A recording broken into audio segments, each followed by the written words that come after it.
Bueno, pues vamos a cambiar de tercio y vamos a ir con una historia de este tipo de cuestiones que genera este gobierno, que dices, pero ¿para qué haces esto? Bueno, pues casi es mejor ni saberlo, porque cuando lo descubres es que suele salir corriendo en dirección contraria y dices, pero ¿qué pasa? Pero hay que destrozarlo todo. Y me estoy refiriendo a la ley antitabaco, que bueno, lo de llamarle ley antitabaco ya es hasta dudoso, porque dices, oye, toda la industria del tabaco estaba generando una vía de salida frente al cigarrillo de combustión, el cigarrillo clásico, el que se enciende, el que genera humo, el que genera fumadores pasivos.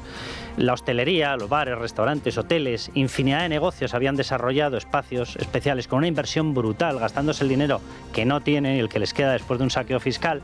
Lo preparan todo para que al aire libre o en zonas con mucha ventilación se pueda fumar, y entonces aparece el gobierno y dice, no, si es que me da igual.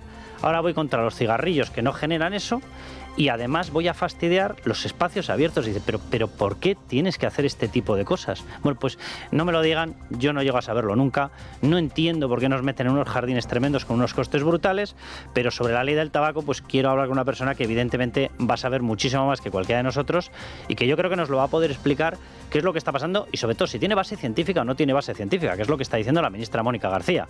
Bueno, le voy a saludar ya a Fernando Fernández Bueno. Bienvenido, Fernando.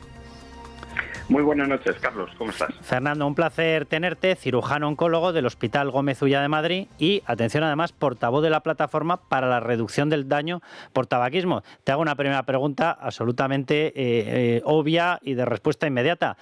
Tú, evidentemente, claro que estás preocupado por el daño que genera el tabaco. Es decir, tú no eres una persona que vayas a defender la industria, no, lo que te preocupa es la salud, obviamente. Obviamente, Carlos. En mi día a día me encuentro con pacientes a los cuales tengo que operar y no voy a decir el 100%, pero prácticamente el 100% de mis pacientes están con enfermedades desarrolladas por el tabaco de combustión y uno de mis mayores intereses es que la población española consiga abandonar firmemente el hábito tabáquico.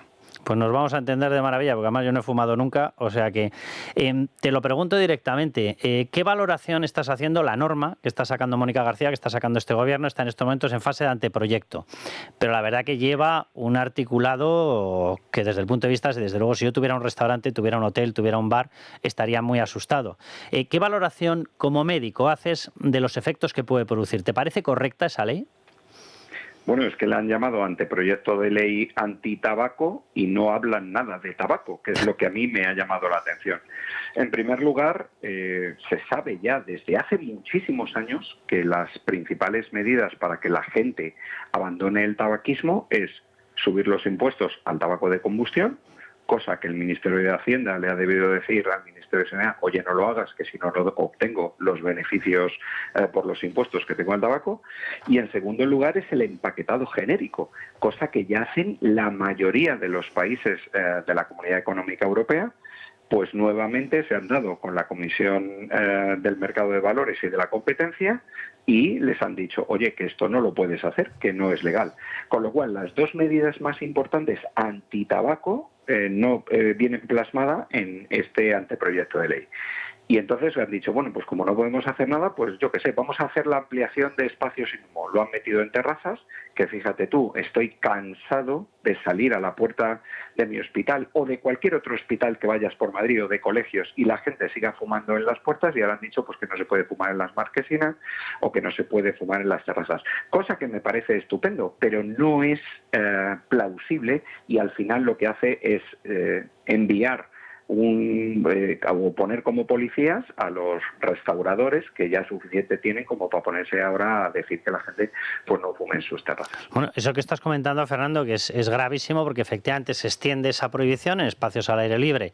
Ya no se puede fumar. Ahora te voy a preguntar por la equiparación de todos los productos, porque tú has hablado, y yo lo comparto, ya me parece acertadísimo, de una diferencia que es obvia entre el cigarrillo de combustión que genera un humo, que genera el fumador pasivo y productos que es que no te llegas ni a enterar de que hay una persona fumando al lado tuyo. Pero es que encima esa prohibición resulta que repercute en una obligación de vigilancia por parte de hosteleros, de bares, etcétera, que tienen que estar mirando a ver si el de la mesa 36 o el de la mesa 50 y pico se ha sacado un pitillo o tiene un pitillo debajo de la mesa. Y como le pillen, correcto, la multa o la sanción va para el restaurante. Encima eso, o sea, además de estar trabajando por sus negocios, tienen que estar pendientes. Pero es que además esta equiparación que están intentando, como se han quedado sin argumentos, esta equiparación que están intentando hacer, es decir, en vez de coger y decir, vamos a hacer campañas de concienciación, vamos a dotar de más medidas económicas a aquellas unidades de deshabituación tabáquica, vamos a poner nuestro esfuerzo en aquellos jóvenes para que no empiecen a fumar, vamos a mejorar o ampliar los tiempos de farmacología para tratar el tabaquismo, pues no, han dicho, pues vamos a equiparar, cuando ya la ciencia nos ha adelantado y están diferentes países utilizando estas herramientas de reducción del daño y dicen que los productos relacionados con el tabaquismo, como habitualmente todo el mundo los conoce como cigarrillos electrónicos o nicotine pouches, son entre un 90 y un 95% menos dañinos que el tabaco. Y además son una herramienta, y eso lo dice el Public Health of England y la Cochrane, que dicen que son herramientas necesarias y herramientas muy útiles para conseguir que la gente abandone el hábito tabáquico.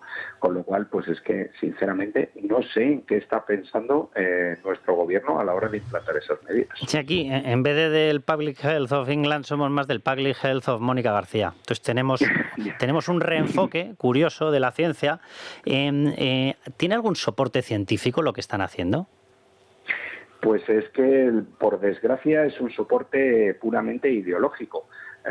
Se han metido en esta deriva de prohibir en vez de regular, cosa que a mí me llama mucho la atención. Yo entiendo que tiene que haber una regulación de estos productos, entiendo que debe haber un impacto importante, pero lo que no entiendo es que no exista una coherencia, siendo propiamente el Ministerio de Sanidad y el Ministerio de Consumo los que dan el ok a estos productos. Es decir, vamos a tener unos productos que están perfectamente regulados por los ministerios y en el momento que se prohíban o se evita su uso, se va a dar paso a un mercado negro donde no vamos a tener regulación.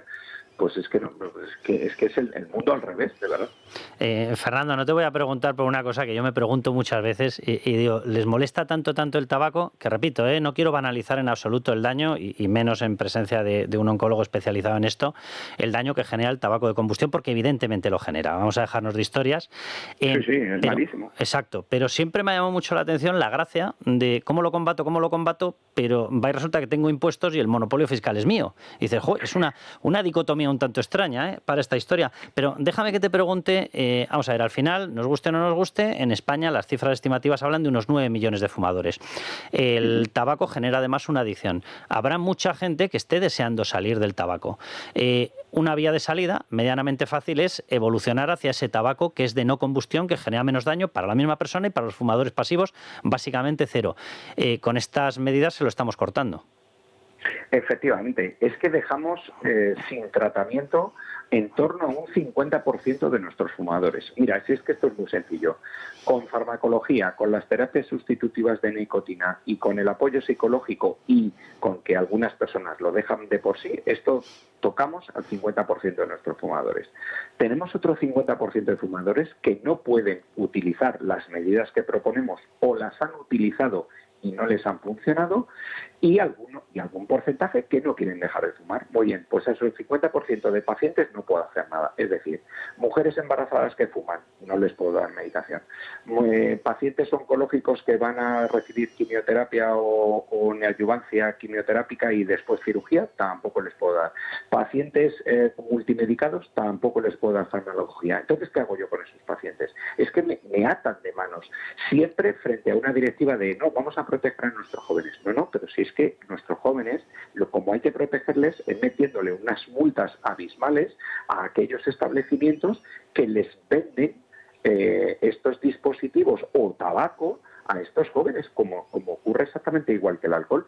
Pero es que estos productos están destinados única y exclusivamente para aquellas personas que son fumadores y que no han conseguido abandonar el hábito tabáquico, ya sea con terapias establecidas o que directamente dicen, oye, pues no quiero dejar de fumar. Bueno, pues consuma usted la nicotina, pero de una manera mucho menos dañina. Y ya después trataremos su adicción a la nicotina en un futuro. Pero es que de esta manera dejamos a un 50% de nuestros fumadores que en España fuma, según la encuesta Edades del año pasado del Ministerio de Sanidad, para que la gente no diga que nos inventamos los datos, es que este 25% nos dejamos a un 50% sin poder Sí, tratar y que quieren dejar el tabaco. Fernando, voy a repetir tu currículum porque voy a incorporar una cosa. Cirujano oncólogo del Hospital Gómez Ulla de Madrid, portavoz de la Plataforma para la Reducción del Daño por Tabaquismo y además persona muy habitual en comités y grupos de trabajo internacionales. Y por esta última faceta te pregunto, déjame que te haga una última pregunta. ¿Lo que estamos haciendo nosotros tiene algún cotejo, tiene algún paralelismo con respecto a lo que están haciendo otros países o aquí nos hemos inventado una receta y nos hemos quedado tan anchos? Pues por desgracia nos estamos saliendo de una dinámica que están tomando otros países. Reino Unido, Suecia, Japón ya lo tienen implantado desde hace varios años. Otros países como Francia, Italia, Grecia, República Checa están introduciendo estas medidas de terapia de reducción del daño por tabaquismo y nosotros nos hemos quedado ahí anclados pues en una prohibición, en un no es no, vamos a hacer esto totalmente negativo y no ayudamos a nuestros pacientes y sobre todo es que los médicos que día a día nos batimos el cobre con nuestros pacientes nos quedamos sin argumentos muchísimas ocasiones por unas normas que no tienen ninguna evidencia científica detrás. Pues Fernando, lo que yo decía, el Public Health of Mónica García. Fernando, ha sido un verdadero placer, de verdad. Muchísimas gracias, un placer enorme. Nada, muchísimas gracias porque estas cosas que afectan a ciencia, que afectan a salud, hay que debatirlas con gente de ciencia y que sabe de salud. Y pues por desgracia nos toca que nos gestionen políticos que van de médicos pero no saben ni de ciencia ni saben de salud. Y sí, por si alguien tenía alguna duda, me refiero a Mónica García, médica y madre que por lo visto debe serlo fijo discontinua a efectos de la ciencia. Bueno, nos tenemos que marchar, que ha sido todo un placer contar con ustedes. Mañana ya saben que paso lista, obviamente, y después de todo lo que les hemos contado, ¿qué quieren que les diga? Que viva España y viva la libertad.